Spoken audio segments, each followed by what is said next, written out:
CM की कुर्सी के चक्कर में क्या केशव की डिप्टी सीएम की कुर्सी भी जाने वाली है? योगी की बैठक से लखनऊ में भूचा।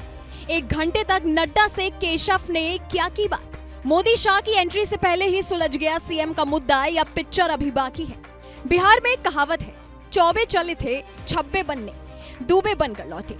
यानी महत्वाकांक्षा पूरी करने के चक्कर में जो हाथ में है उसे भी गंवा दिया। तो क्या केशव प्रसाद मौर्य के साथ अब यही होने वाला है? अपनी ही सीट हारने के बावजूद केशव के पास बीते 7 सालों से डिप्टी सीएम की कुर्सी है, लेकिन उनकी महत्वाकांक्षा सीएम बनने की है। प्रमोशन हर कोई चाहता है, पर कभी कभी तरीका गलत हो जाता है। केशव प्रसाद मौर्य गुट के नेता बीते लंबे समय से योगी के खिलाफ रणनीति बनाने में लगे। ऐसी कई रिपोर्ट मीडिया में सामने आई और ये बात तब आगे बढ़ गई जब बीते दिनों दिल्ली में उन्होंने जेपी नड्डा से मुलाकात की। 60 मिनट की मुलाकात में दोनों के बीच क्या क्या बातचीत हुई, उसकी 3 तरह की जानकारियां सामने आई है। पहली, यूपी में क्या चल रहा है। 2024 चुनाव में बीजेपी के खराब परफॉर्मेंस की जो समीक्षा रिपोर्ट आई है, उस पर यूपी बीजेपी में कितना मंथन हुआ, उपचुनाव का क्या प्लान है। दूसरी, योगी सीएम है, वहीं सीएम रहेंगे, ये बात कई बार बोल चुके हैं। फिर मीडिया में योगी के खिलाफ कुछ विधायक क्यों बयान दे रहे हैं, ये योगी के खिलाफ माहौल की क्या कहानी है। तीसरी, पार्टी ओबीसी चेहरे को राष्ट्रीय अध्यक्ष बनाने पर विचार कर रही है। यूपी की सियासत में बीजेपी के राष्ट्रीय अध्यक्ष को लेकर क्या चर्चा है। नड्डा की सियासत को समझने वाले लोग कहते हैं कि वो बड़े ही साधारण से सवालों से बड़ा जवाब तलाश लेते हैं।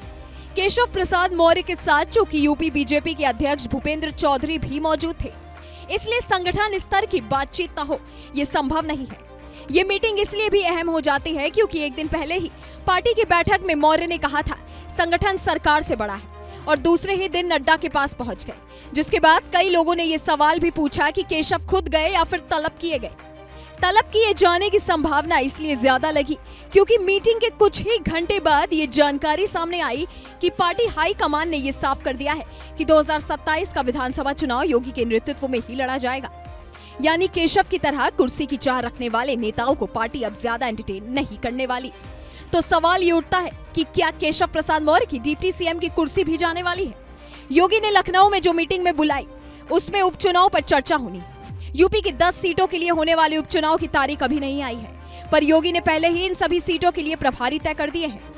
करहल में जयवीर सिंह, मिल्कीपुर में सूर्य प्रताप शाही और मंकेश्वर शरण सिंह, कटहरी में स्वतंत्र देव सिंह और आशीष पटेल, सीसामऊ में सुरेश खन्ना और संजय निषाद, फूलपुर में दयाशंकर सिंह और राकेश संचान, मंझवा में अनिल राजभर, गाजियाबाद सदर में सुनील शर्मा, मीरापुर में अनिल कुमार और सोमेंद्र तोमर, खैर में लक्ष्मी नारायण चौधरी और कुंद्रकी में धर्मपाल सिंह के साथ जेपीएस राठौड़ चुनाव की कमान संभालेंगे। इस लिस्ट में शामिल ज्यादातर मंत्री योगी के खास हैं, पर केशव का जिक्र उपचुनाव में कहीं होता नजर नहीं आ रहा।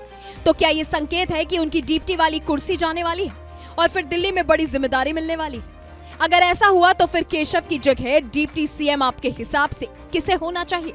कमेंट कर बता सकते हैं। Bureau report, global Bharat TV.